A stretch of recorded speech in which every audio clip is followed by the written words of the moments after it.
Val a dir que és dels dies que aquesta sala es veu plena de debò, que la cosa ens fa estar molt contents i sobretot per les persones que ens acompanyen. Jo crec que a Manresa no hi ha en aquests moments acte, activitat, moguda, cosa que valgui la pena o no, que no hi hagi el Jordi i la Susi. Són imprescindibles, formen part del nostre paisatge, són unes persones, unes magnífiques persones, els coneixeu tots i avui anem a inaugurar aquesta exposició que tingut la vida de presentar-nos. Em sembla que ho heu sentit a dir altres vegades. A vegades tendim a pensar que la cultura és no sé ben bé què, no? El que es fa al Cursal, el que es fa al casino, el que es fa aquí a Sapoll. Penso que la cultura com a ciutat la fem entre tots. Si persones com el Jordi i la Susi, això és més que evident. Jo no voldria dir-vos gaires coses més. Agrair-los de tot cor, jo dic sincerament, jo crec que som amics, perquè és així. Perquè ens trobem a tot arreu. Que en tenim molts amics, perquè totes les persones d'aquí a la sala em sembla que agrair-vos molt i molt la feina que feu. De fet, ens veiem contínuament, ens enviem missatges pel Facebook, ens truquem, fem tot el que faci falta. A mi el que m'agradaria és que ens diguéssiu unes paraules de vosaltres, perquè ens ho mereixem, no? Jo et dic una cosa, aquesta exposició jo dic que és intergeneracional i crec que l'Àurea també estarà contenta que una persona gran com jo, no massa gran, no massa gran, però la diferència que hi ha amb el Jordi i jo pot ser intergeneracional. I em fa il·lusió que sigui la primera aquesta paraula tan llarga. Llavors, puc continuar, Jordi? Sí, continua.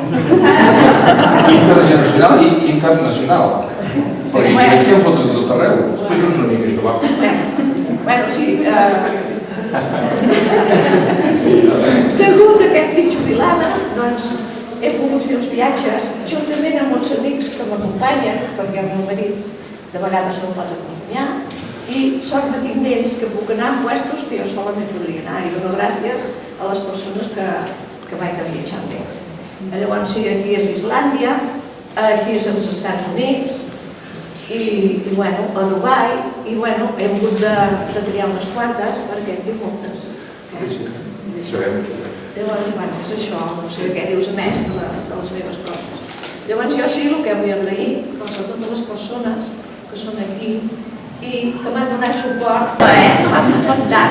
I llavors, el que m'ha ajudat a menjar-vos, i a tots, estic molt contenta, és la meva primera exposició, poder serà l'última. Però de moment ja està. I la meva edat estic molt contenta, perquè penso que 10 anys enrere per això no ho hagués pogut fer, i ara jubilada ho puc fer.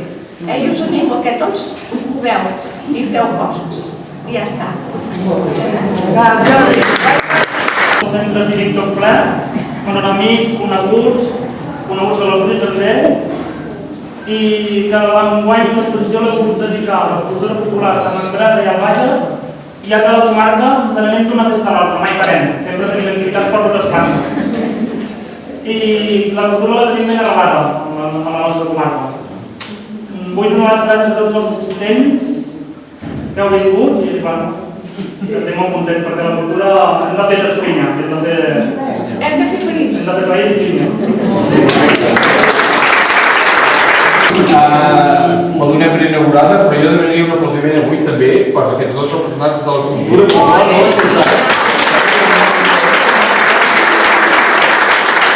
Jo només volia dir que per nosaltres també és un orgull i un honor poder ser avui aquí en aquesta exposició i que no podíem estar més agraïts a una persona com el Jordi i a una admirable persona com la Susi, que sempre ens segueixen acte a acte demostrant un compromís tan gran amb les tradicions catalanes, gairebé com el que nosaltres hem hagut d'emprendre quan hem agafat aquestes bandes i faixes.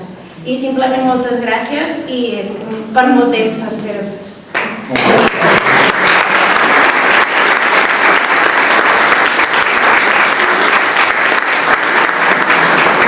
Ja ho farem, no?